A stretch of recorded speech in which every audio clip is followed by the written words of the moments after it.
Mr. Brave by Roger Hargreaves. Mr. Brave is not as strong as Mr. Strong. He is not as tall as Mr. Tall. But that does not stop him being brave, as you will soon see. Now, last Tuesday, Little Miss Bossy invited Mr. Brave to tea. "And don't be late!" she shouted over the phone. It was a very stormy day, but Mr. Brave knew that Little Miss Bossy's temper was worse than the storm. So he set off for Little Miss Bossy's house, hurrying along as fast as he could, to be sure that he was not late for tea. Along the way he heard a cry for help. It was Mr. Messy. He had been blown into the river by the wind.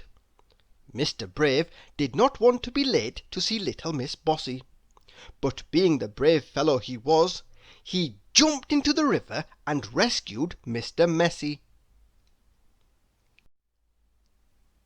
Sopping wet, Mr. Brave hurried along the road. Suddenly he heard someone loudly sobbing. Who could it be?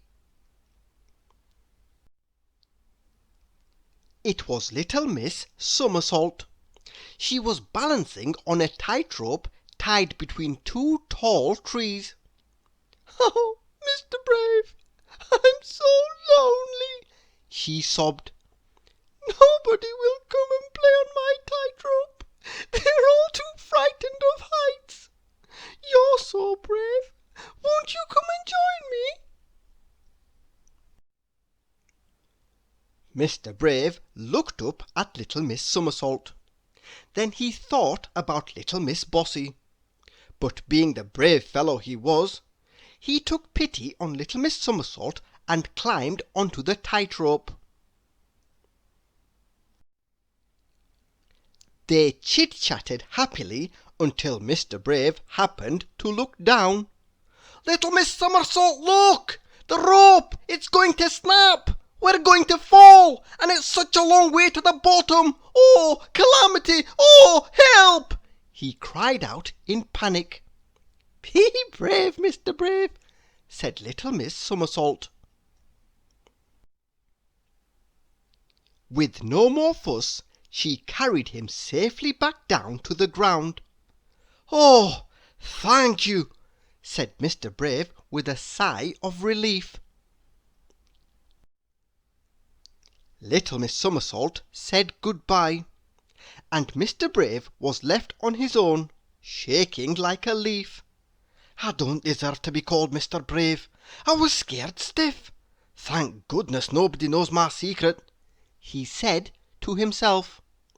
And nobody did know his secret. Or did they?